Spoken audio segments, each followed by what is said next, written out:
안녕하세요. 열정고등 여러분들 반갑습니다. 한 주간 잘 지내셨나요? 고3 빼고는 당분간 온라인 수업으로 대체됐다는데 다들 집에 잘 박혀 계신가요? 언제쯤이면 여러분들과 함께 이 자리에서 말씀을 나누고 교제를 할 수 있을까요? 참 마음이 그렇습니다. 오늘 함께 나눌 말씀을 읽어볼 텐데요. 요한복음 14장 1절에서 14절 말씀입니다. 함께 봉독해 보도록 하겠습니다. 너희는 마음에 근심하지 말라. 하나님을 믿으니 또 나를 믿으라. 내 아버지 집에 거할 곳이 많도다. 그렇지 않으면 너희에게 일렀으리라. 내가 너희를 위하여 거처를 예비하러 가노니 가서 너희를 위하여 거처를 예비하면 내가 다시 와서 너희를 내게로 영접하여 나 있는 곳에 너희도 있게 하리라. 내가 어디로 가든지 그 길을 너희가 아느니라. 도마가 이르되 주여 주께서 어디로 가시는지 우리가 알지 못하거늘 그 길을 어찌 알겠사옵나이까. 예수께서 이르시되 내가 곧 길이요 진리요 생명이니 나로 말미암지 않고는 아버지께로 올 자가 없느니라. 너희가 나를 알았더라면 내 아버지도 알았으리로다. 이제부터는 너희가 그를 알았고 또 보았느니라. 빌립이 이르되 주여 아버지를 우리에게 보여주옵소서. 그리하면 족하겠나이다. 예수께서 이르시되 빌립아 내가 이렇게 오래 너희와 함께 있으되 내가 나를 알지 못하느냐. 나를 본 자는 아버지를 보았거늘 어찌하여 아버지를 보이라 하느냐. 내가 아버지 안에 거하고 아버지는 내 안에 계신 것을 내가 믿지 아니하느냐. 내가 너희에게 이르는 말은 스스로 하는 것이 아니라 아버지께서 내 안에 계셔서 그의 일을 하시는 것이라. 내가 아버지 안에 거하고 아버지께서 내 안에 계심을 믿으라. 그렇지 못하겠거든 행하는 그 일로 말미암아 나를 믿으라. 내가 진실로 진실로 너희에게 이르노니 나를 믿는 자는 내가 하는 일을 그도 할 것이요 또한 그보다 큰 일도 하리니 이는 내가 아버지께로 감이라. 너희가 내 이름으로 무엇을 구하든지 내가 행하리니 이는 아버지로 하여금 아들로 말미암아 영광을 받으시게 하려 함이라. 내 이름으로 무엇이든지 내게 구하면 내가 행하리라. 아멘. 여러분들의 가장 친한 친구가 먼 곳으로 이사를 간다는 소식을 들었을 때 과연 어떠한 마음이 드시겠습니까?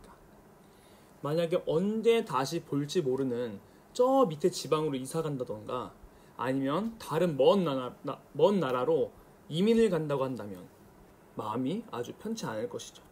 그런데요, 그 사람이요, 친구가 아니라 여러분들이 매우 따르는 사람이거나 그리고 존경하는 사람 혹은 여러분들의 인생에서 가장 크게 영향력을 준 사람이라면 어떤 마음이 드시겠습니까? 오늘 본문의 제자들이 바로 그런 상황인 것입니다. 자신들의 인생에서 한 획을 그어주신 예수 그리스도께서 자꾸만 나 간다, 나 떠난다, 나 이제 너네 곁에 없어 라고 이야기하시는 겁니다. 제자들의 마음이 어떻겠습니까? 아주 불안하고 좋지 않았을 것입니다. 본문보다 조금 앞으로 가서요 12장을 보면 심지어 예수님은 자신의 장래에 대해서 말씀하십니다. 여러분들이 익히 들어왔던 말씀 중에 하나인데요, 마리아와 마르다 이야기에 있습니다. 마리아는요 300데나리온의 가치의 향유를요 예수님의 발에 붓고 닦습니다. 가룟 유다는 이 모습을 보고 향유를 팔아서 가난한 자들에게 나눠주지 왜 그러고 하느냐 라면서 책망을 합니다. 그때 예수님께서 이렇게 말씀하시죠. 요한복음 12장 7절에서 8절입니다.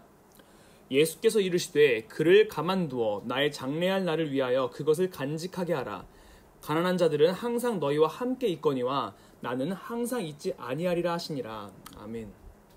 자신이 죽을 것에 대하여 그리고 제자들과 항상 함께 있지 않을 것에 대해서 언급하시는 겁니다. 얼마나 제자들이 당황했을까요? 이제 뭔가 딱 시작하려고 하는 것 같았는데 죽음을 말씀하시니까요. 오늘의 본문을 살펴보기 전에 우리는요 13장에서 두 가지 주목할 만한 사건을 보게 됩니다. 첫 번째는요 예수님께서 제자들의 발을 씻어주시는 그런 장면입니다. 이때 12제자 중에 한 명이 예수님을 팔 것이다 라는 이야기를 듣습니다. 그리고 그 배신자는요 유다임이 밝혀지죠. 물론 제자들은요 그 배신자가 유다인지 깨닫지 못합니다. 그리고 두 번째는요 베드로가 예수님을 부인할 것이라는 예고입니다. 예수님이 가시는 길을 따라갈 것이다, 주를 위하여 내 목숨을 바치겠습니다 라고 말했던 베드로, 그렇게 고백했는데요 예수님은 뭐라고 말씀하시냐면 목숨을 버리기는커녕 야 베드로야 너가 닭이 울기 전에 나를 3번 부인할 거야 라고 이야기하시는 겁니다. 베드로가 누구입니까? 예수님의 수제자, 애제자라고 하는 사람들 중에 한 명 아닙니까? 예수님께서 사역하시는 모든 장소에 데리고 가는 사람 중에 한 명입니다. 그리고요, 베드로는요, 참 다혈질의 성향을 가졌던 사람 같은데요. 말보다 행동, 말과 행동, 그것이 앞섰던 사람입니다. 조용히 묵묵히 뒤에서 지켜보는 사람이 아니었던 것이죠. 좋은 말로 포장하면요, 12제자들 중에서 행동력 있고 리더십 있고 할 말은 하고 또 영향력이 컸던 사람이었을 것 같습니다. 공동체에서 보이는 자리에 있는 사람이라고 말할까요? 그런 베드로가요, 예수님을 누구보다 잘 따르고 예수님 앞에서 누구보다 열심히 행동하고 주는 그리스도이시요 하나님의 아들이십니다 라는 엄청난 고백을 했던 그 베드로가 예수님을 부인한다니요. 여기서 제자들은요, 예수님과 12제자, 이 공동체가 무너질 것만 같은 그런 느낌을 받았을 것입니다. 다시 정리하면요, 제자들의 리더였던 예수님이요, 자꾸만 떠난다고 하십니다. 그리고 자신의 죽음을 언급하십니다. 나 이제 곧 죽을 거야. 너희들 옆에 없을 거야. 라고 말씀하십니다. 그 다음에는요, 12제자 중에 누군지 모르겠는데 한 명의 배신자가 생긴다는 겁니다. 12제자 중에서요. 그리고요, 또한 12제자 중에서 가장 열심히 봉사하고 섬기고 그래요. 그렇게 살았던 뭔가 베드로, 그가 예수님을 이제 부인한다고 말합니다. 앞으로 맞이하게 될 날들이 두렵지 않겠습니까? 그런 제자들에게 예수님께서 딱 말씀하시는 겁니다. 오늘의 본문인 요한복음 14장 1절 다 같이 읽어보겠습니다. 시작. 너희는 마음에 근심하지 말라. 하나님을 믿으니 또 나를 믿으라. 아멘. 마음에 근심하지 말라, 두려워하지 말라라는 이야기는요, 하나님께서 이스라엘 백성이 약속된 땅을 들어가기 전에, 그리고 혹은 그들의 대적들을 만나게 됐을 때 하나님께서 꼭 이들에게 하신 말씀입니다. 두려워하지 말라라는 이 문장 자체를 가지고 성경을 뒤져보면요, 71번이 나와 있습니다. 이것과 동일한 뜻을 가진 비슷한 문장을 포함하면 더 많은 이야기라는 것입니다. 예수님은요, 근심하지 말라고 하시면서 하나님을 믿으니 또 나를 믿으라 라고 말씀하십니다. 이 문장을 개정으로 보면요, 하나님을 믿으니까 라는 조건절로 보이는데요, 원어나 그러니까 헬라어나 ESV 성경을 보면요, 하나님을 믿으라 그리고 나를 믿어라, 이 두 가지 명령문이요, and라는 접속사로 연결되어 있습니다. 특히 믿다라고 번역된 헬라어 피스티오는요, 개인적이고 관계적인 신뢰를 의미합니다. 관계는요, 혼자서 만들어가는 것이 아니죠. 상호 교류가 있는 것을 의미합니다. 그냥 단지 우리가 하나님을, 예수님을 믿습니다 라고 고백하는 행위에서 끝나는 것이 아니라요, 정말로 하나님과 나와 안에 상호 교제가, 그리고 관계적인 신뢰가 쌓여간다는 것입니다. 이어서요, 예수님은요, 자신이 떠나야 하는 이유에 대해서 설명합니다. 내 아버지 집에 거할 곳이 많도다. 그렇지 않으면 너희에게 일렀으리라. 내가 너희를 위하여 거처를 예비하러 가노니 가서 너희를 위하여 거처를 예비하면 내가 다시 와서 너희를 내게로 영접하여 나 있는 곳에 너희도 있게 하리라. 내가 어디로 가든지 그 길을 너희가 아느니라. 아멘. 우리를 위하여 아버지의 집에 우리의 거처를 예비하러 가신다고 말씀하십니다. 그리고 다시 오셔서 예수님이 그 거하시는 곳에 우리도 함께 거할 수 있도록 해주신다고 말씀하십니다. 하나님의 집이 이미 예비되어 있습니다. 그리고 그 집에 있는 우리의 처소는요, 방문을 딱 닫고 들어가서 그냥 잠만 자고 다시 나가는 그런 곳이 아니라요, 아버지 하나님과 함께 영원히 교제하는 집이라는 것입니다. 죄인인 우리의 처소를 위하여서는요, 예수님은 죽음과 부활을 통하여서 우리를 정결하게 깨끗이 씻겨주실 필요가 있었던 것입니다. 그리고 이미 이 일에 대해서는 예수님께서 계속적으로 언급하셨기 때문에 그 길을 너희가 안다라고 말씀하신 거죠. 그러나 도마를 대표하는 제자들은 잘 이해하지 못했던 것 같습니다. 5절에 보시면요, 도마가 이르되 주여 주께서 어디로 가시는지 우리가 알지 못하거늘 그 길을 어찌 알겠사옵나이까. 이 도마의 물음으로요, 예수님은 자신에 대한 계시를 더욱더 구체적으로 할 수 있게 되었는데요. 그 다음 절 한번 볼까요? 6절에서 7절 함께 보시죠. 시작. 예수께서 이르시되 내가 곧 길이요 진리요 생명이니 나로 말미암지 않고는 아버지께로 올 자가 없느니라. 너희가 나를 알았더라면 내 아버지도 알았으리로다. 이제부터는 너희가 그를 알았고 또 보았느니라. 아멘. 길과 진리와 생명, 이 세 가지가 동격으로 이렇게 표현되어 있지만요, 앞절부터 차근차근 읽어 우리는요, 그 중에 길이 매우 중요한 강조점인 것을 알 수 있습니다. 왜냐하면 너희가 그 길을 안다라는 주장으로 시작해서 나로 말미암지 않고는 아버지께로 올 자가 없느니라 라고 말하며 예수님만이 유일한 구원의 길임을 설명하고 있기 때문입니다. 뒤에 있는 두 단어는 예수님께서 왜 길인지를 부연 설명해 줍니다. 예수님은 하나님의 말씀으로 진리고요, 그리고 하나님의 생명이 그 안에 있기 때문에 길인 것입니다. 그러므로 예수님은요, 나를 알면 아버지를 본 것이다 라고 이야기하는 것이죠. 그러나 제자 중 빌립이 놀라면서 이렇게 얘기하죠. 8절에 빌립이 이르되 주여 아버지를 우리에게 보여주옵소서. 그리하면 족하겠나이다. 아버지 하나님을 볼 수만 있다면 모든 두려움에서 사라질 것입니다. 더 믿음의 경주를 잘 달려갈 수 있을 것 같습니다. 여러분들도 그렇게 생각한 적 없으신가요? 저도 그런 생각 많이 했거든요. 차라리 하나님께서 내 눈앞에 딱 하고 나타나신다면, 가시적으로 보여주신다면 진짜 하나도 흔들리지 않고 더 열심히 신앙생활할 수 있을 것만 같은데 라는 생각을 가졌던 적이 많죠. 여러분도 그러지 않으신가요? 적어도 꿈에라도 하나님이 나타나 주신다면, 거기서라도 나한테 말씀해 주신다면 얼마나 좋을까라는 생각을 참 많이 했던 것 같습니다. 성경을 보면요, 우리가 얼마나 이성적으로는 이해할 수 없는 일들이 참 많습니다. 심지어 예수님과 3년을 먹고 자며 동행했던 제자들도 예수님에 대해서 이해하지 못하지 않습니까? 어쨌든요, 하나님 아버지를 보여달라라는 빌립의 요청에 대해 예수님은 다음과 같이 이야기합니다. 9절에서 11절입니다. 예수께서 이르시되 빌립아 내가 이렇게 오래 너희와 함께 있으되 내가 나를 알지 못하느냐? 나를 본 자는 아버지를 보았거늘 어찌하여 아버지를 보이라 하느냐? 내가 아버지 안에 거하고 아버지는 내 안에 계신 것을 내가 믿지 아니하느냐? 내가 너희에게 이르는 말은 스스로 하는 것이 아니라 아버지께서 내 안에 계셔서 그의 일을 하시는 것이라. 내가 아버지 안에 거하고 아버지께서 내 안에 계심을 믿으라. 그렇지 못하겠거든 행하는 그 일로 말미암아 나를 믿으라. 아멘. 나를 본 자는 아버지를 보았다라고 말씀하시는 겁니다. 하나님과 예수님, 성부와 성자의 통일성에 대해서 언급하시는 겁니다. 이미여 이스라엘 백성들은요, 그리고 우리들은요, 시내산에서 주의 영광을 내게 보이소서라고 말했던 모세의 요구를 기억합니다. 그러나 하나님께서는요, 나를 보고는 살 자가 없다라고 말씀하십니다. 그나마 하나님의 영광이 지나갈 때 반석 틈에서 하나님의 등을 살짝 보는 것이 전부였습니다. 거룩하신 하나님의 얼굴을 보는 행위에서 살아남을 수 있는 죄인은 과연 누구일까요? 그렇기 때문에 이스라엘 백성에게 가시적으로 볼 수 있는 하나님이 필요했던 것입니다. 인간의 모습으로 성육신하신 예수 그리스도를 우리에게 보내주셨던 것이죠.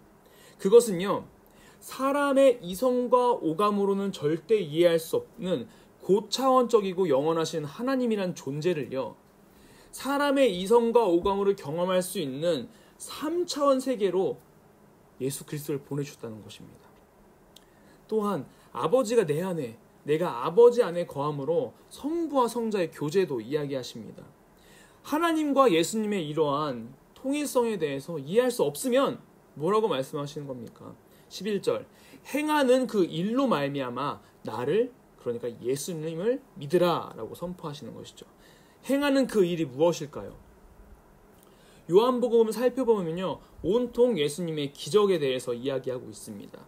물을 포도주로 변화시키고요, 병든 자를 고치시는 이야기들, 그리고 죽은 자를 살리시고 수많은 사람들을 먹이시고 물 위를 걷는 이야기들, 그런 것들 말입니다. 예수님께서 하나님이시지 않고서야 할 수 없는 그런 일들을 제자들에게 보여주십니다. 이것은요, 나중에 부활하신 주님이 제자들을 찾아오실 때 믿지 못했던 한 사람이 있죠. 누구죠? 도마. 그에게 이렇게 얘기하죠.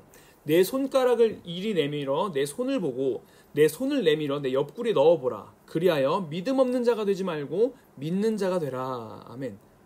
이렇게 말씀하신 겁니다. 그리고는요, 보지 못하고 믿는 자들이 더 복되다라고 말씀하십니다. 제자들은 보고 믿었는데 우리들은요, 볼 수 없잖아요. 2000년이 지나 태어난 사람들이니까 실제로는 못 보잖아요. 예수님을요. 그러니까 우리에게 그 복과 구원은 열려 있다는 것이죠. 12절은요, 지금 현재를 살아가고 있는 우리에게 큰 격려가 됩니다. 내가 진실로 진실로 너희에게 이르노니 나를 믿는 자는 내가 하는 일을 그도 할 것이요 또한 그보다 큰 일도 하리니 이는 내가 아버지께로 감이라. 아멘. 나를 믿는 자, 그러니까 예수님을 믿는 자, 사도들로 국한된 것이 아니라요, 예수님을 믿는 모든 자들을 이야기합니다.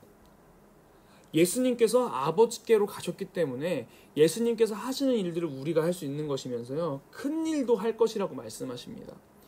예수님께서 하신 일이 무엇인가요? 너무 많죠. 기적을 일으키라는 말씀인가요? 눈먼 자를 고치고 병든 자를 고치고요. 또한 우리가 물을 걷고요. 물고기 2마리와 떡 5개 같이 너무나도 작은 월급으로 감당할 수 없는 수십 명, 수백 명을 먹이고, 이렇게 말도 안 되고 이해도 안 되는, 이성적으로 생각할 때 불가능한 그런 기적과 같은 일을 우리에게 행하라고 말씀하시는 걸까요? 그것이 아닙니다. 예수님이 기적을 행하신 목적은요, 여러 가지가 있지만요, 그 중에 2가지만 오늘 봤으면 좋겠는데요. 첫 번째는요, 예수 그리스도 자신이 하나님이심을 드러내는 계시의 역할을 합니다. 그리고 그것은요, 예수님이 하나님이시기 때문에 가능했던 일입니다. 우리는 하나님이 아닙니다. 우리는 예수님이 아니고 하나님이 아니기 때문에 기적을 일으킬 수 없는 사람입니다. 예수님의 기적의 목적에는요, 또 한 가지 다른 이유가 있는데요. 바로 연약한 자들과 함께함입니다. 그리고 그들을 올바른 길, 구원의 길로 인도하여 하나님으로 데리고 가셨죠. 그것이 진정으로 우리가 할 일입니다. 저는 그래서 요즘 현 상황이 참 매우 가슴이 아픕니다. 기독교는, 아니요, 교회를 다니는 내가 얼마나 잘 살고 있는가에 대한 것입니다. 얼마나 하나님의 뜻대로, 예수님의 뜻대로 내가 살아가고 있는가에 대해서 말입니다. 어떻습니까? 우리 각자가 한번 돌아봤으면 좋겠습니다. 한번 물어봤으면 좋겠습니다. 예수 그리스도를 믿는 나는 이 세상 사람들과 정말 구별되어 살고 있는가? 연약한 자들과 함께 살아가고 있는가? 라는 것 말입니다. 그렇게 우리는 기도해야 합니다. 13절 14절 너희가 내 이름으로 무엇을 구하든지 내가 행하리니 이는 아버지로 하여금 아들로 말미암아 영광을 받으시게 하려 함이라. 내 이름으로 무엇이든지 내게 구하면 내가 행하리라. 아멘. 우리는 이 세상에서 하나님의 뜻을 구별해야 합니다. 코로나19로 어지러운 이때에 하나님이 우리에게 무엇을 말씀하시는지 더 주의 깊게 말씀을 살펴보아야 합니다. 예수님께서 떠나실 것이라는 말에요, 제자들은 두려워합니다. 똘똘 뭉쳐서 돌아다녔던 12제자 중에 한 명은 배신할 거고요. 그렇게 믿음을 외치며 열심히 주님을 따랐던 베드로는요, 예수님 부인할 것이라고 합니다. 그리고 더 나아가서 예수님은요, 자신이 죽을 것이며 더 이상 너희와 함께하지 못한다라고 말씀하십니다. 제자들은요, 절망적이었을 것입니다. 앞으로 어떤 일들이 펼쳐질지 아무도 예상할 수 없고요, 너무나도 어려운 마음이 들었을 것입니다. 그러나 예수님께서 뭐라고 말씀하십니까? 믿으라 라고 말씀하십니다. 계속 믿으라 라고 말씀하십니다. 명령하십니다. 하나님을 믿고 자신을 믿으라 라고 명령하십니다. 그리고 더 나아가 내 이름 예수 그리스도의 이름으로 무엇을 구하면요, 행하시겠다고 약속하십니다. 예수님을 믿는 여러분들, 무엇을 위해 기도하시겠습니까? 정부 방침으로 흔들리는 여러분의 신앙만을 위해서 기도하시겠습니까? 아니면 여러분 옆에 함께 있는 믿지 않는 가족과 친구들, 그들의 구원을 위해서 기도하겠습니까? 예수님께서 성육신하셔서 이 땅 가운데 오셔서 죄인과 함께 하신 그 구원의 목적이요, 현 시대를 살아가고 있는 우리에게 우리의 목적이 되었으면 좋겠습니다. 그렇다면 지금 우리가 행할 일은 무엇일까요? 우리가 지금 이 코로나19 가운데 예배로 모이지 못하고 있는 이때, 함께 교회에서 교제하지 못한다는 그 정부의 방침이 있었을 이때 우리가 진정으로 해야 될 일은 무엇일까요? 저는요, 그 모든 걸 떠나서 예수님께서 우리에게 보여주셨던 그 일, 우리가 해야 될 그 일, 믿지 않는 자를 구원의 길까지 인도하는 그 길에 우리가 우리의 마음을 드리고 우리의 전심을 드리고 우리의 모든 것들을 드려 그 한 영혼 한 영혼을 주님께로 이끌어가는 그 길, 그 길을 우리가 따라가야 되지 않겠습니까? 그 길을 행하는 것이 진정으로 우리가 진정으로 믿는 자가 해야 될 일 아니겠습니까? 상황과 환경 두려워하지 마십시오. 예수님은 우리와 함께 하십니다. 그는 우리 보고 믿으라 라고 말씀하십니다. 우리가 할 일은 믿으면 됩니다.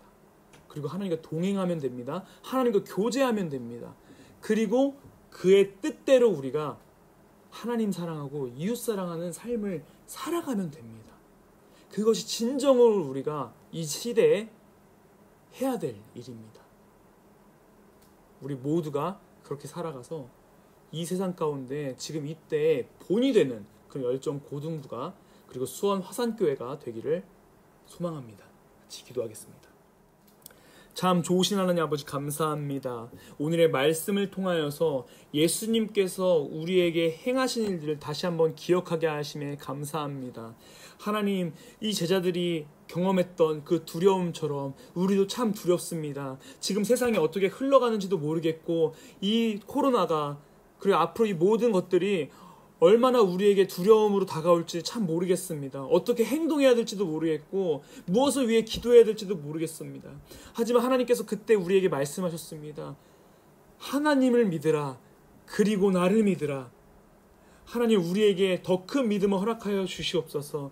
우리가 더욱더 주님을 믿는 그 믿음으로 더욱더 굳건하여 져서 어떠한 환경 가운데서도 어떠한 어려움 가운데서 무너지지 않도록 하여 주시옵소서. 그리하여서 믿는 자로서 하나님께서, 예수님께서 그 땅 가운데 행하셨던, 그 당시에 행하셨던 그 모든 그 목적에 맞는 그 일들을 하나님, 우리가 이 땅 가운데서 행할 수 있도록 주님 인도하여 주시옵소서.